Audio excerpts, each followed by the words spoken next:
audiobook do livro completo de bruxaria de Raymond Buckland. Uma vez que a fertilidade tinha grande importância, a fertilidade dos campos e dos animais, os Wicca, seguidores da religião baseada na natureza, realizavam certos rituais sexuais. Os juízes cristãos devotaram uma atenção exagerada a esses rituais sexuais e pareciam deleitar-se em bisbilhotar cada mínimo detalhe relativo a eles. Os rituais da arte eram alegres em sua essência, mas totalmente incompreensíveis para os sombrios inquisidores e reformadores que buscavam reprimi-los.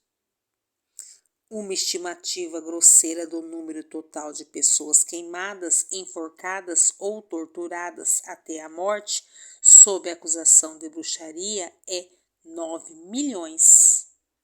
Obviamente, nem todos eram seguidores da antiga religião. Tratava-se de uma ótima oportunidade para alguns se verem livres de qualquer um contra o qual tivesse algum rancor. Um excelente exemplo da forma pela qual a histeria se desenvolveu e se espalhou é o caso das chamadas bruxas de Salem, em Massachusetts. É duvidoso que quaisquer das vítimas enforcadas fossem realmente seguidores da antiga religião. Bridget Bismarck e Sarah Good provavelmente eram, mas as demais eram todos pilares da igreja local. Até que crianças histéricas gritassem seus nomes. Lembrando das nossas leituras anteriores, nossos estudos, nós falamos muito de magia simpática.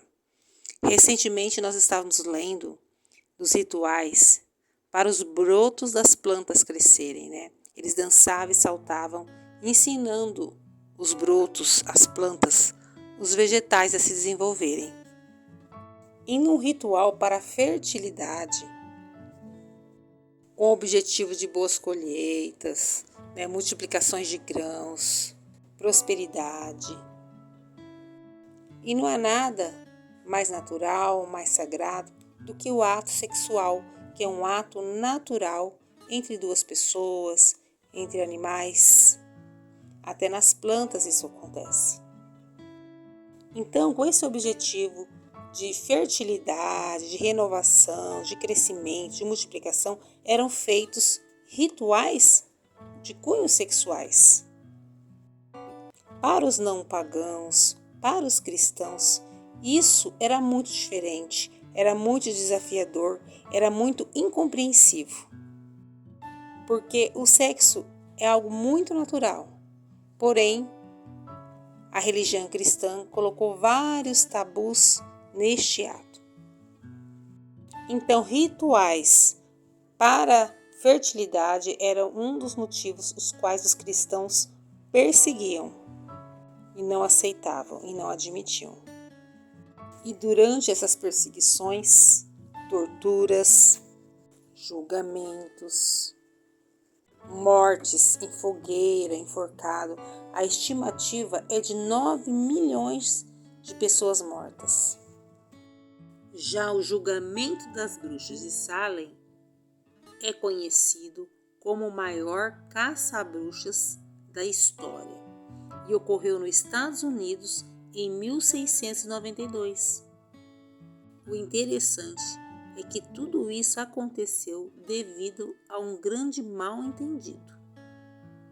O dia 19 de agosto de 1692 foi um dos ápices do famoso julgamento das bruxas de Salem, o caso mais conhecido de caça às bruxas que ocorreu naquele ano, em uma pequena cidade de Massachusetts, nos Estados Unidos, numa colônia britânica puritana, em que a igreja comandava tudo.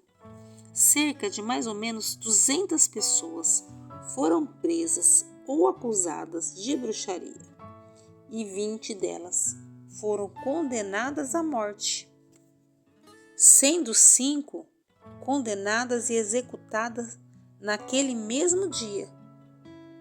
Tudo começou em fevereiro, quando a filha de 9 anos do reverendo, que era o líder religioso de Salem, Samuel Parris, ela ficou doente, apresentava sintomas esquisitos. Ela se contorcia de dor, gritava. Ela alegava estar sendo picada por insetos, pulava. E na sequência, o mesmo aconteceu com a sobrinha do reverendo do Samuel, a sobrinha de 11 anos. E teve uma outra garota da mesma idade que também estava passando pelos mesmos sintomas.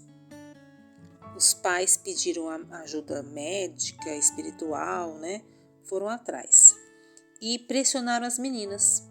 Esses líderes religiosos começaram a pressionar essas meninas. As meninas culparam 3 mulheres pela doença delas. Uma era Tituba, que era uma escrava. A outra era Sarah Good, que era uma mendiga. E tinha uma outra Sarah, era Sarah Sborne, que era uma idosa pobre. As meninas culparam essas 3 senhoras, mulheres, pela doença. No mês seguinte, março, as 3 mulheres foram julgadas. Tituba confessou, a escrava, que recebeu a visita de um diabo e que havia se tornado sua serva. Provavelmente por acreditar que isso a livraria da forca, ela resolveu confessar, culpando o tal diabo, pensando que talvez assim ela ficasse livre. Também acusou outras mulheres. Aí na ocasião a Tituba apontou outras mulheres que estariam tramando contra os puritanos, contra a população. Ela e as outras que haviam declarado ser inocentes foram presas, As mulheres foram todas presas. E essa situação, das 3 serem apontadas pelas meninas e a Tituba apontar mais mulheres, começou a gerar uma paranoia naquele local, Aí pessoas começaram umas acusando as outras. Até que uma garota de 4 anos foi presa por alguns meses em meio aos julgamentos. Até uma menina de 4 anos foi apontada, julgada e presa. Nem o ministro da igreja se salvou, ele também foi apontado como culpado. E o ministro foi enforcado por ser considerado o líder das bruxas e acusado de enfeitiçar soldados em uma campanha contra os índios que foi um verdadeiro fracasso. Este caça às bruxas só terminou quando o governador William Phips atendeu a um pedido do então presidente da Universidade de Harvard, que denunciou o uso de evidências especulativas, testemunhos sobre sonhos e visões. Então, essas acusações eram baseadas em simples sonhos, visões, especulações, achismo. Aí chegou-se à seguinte conclusão: é melhor que 10 bruxas suspeitas escapem do que uma pessoa inocente seja condenada. Levando em conta que ele foi pressionado a parar com o caça-bruxa, uma vez que a própria esposa dele estava sendo acusada de bruxaria.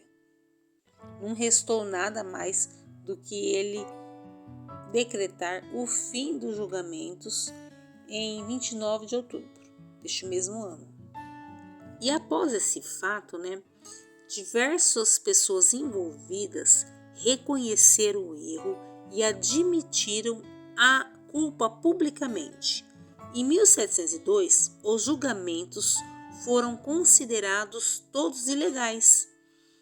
E 9 anos depois, a colônia determinou que os nomes dos condenados fossem limpos, além de dar uma recompensa financeira aos herdeiros das pessoas que morreram.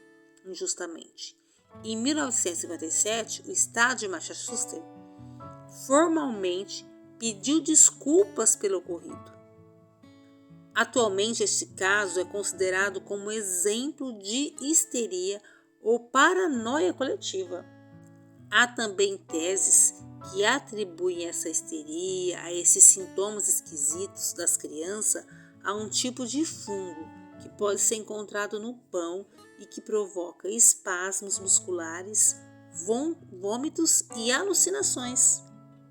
Esse é um pouco sobre a história das bruxas de Salem. Vamos encerrando por aqui e aguardo vocês no próximo vídeo.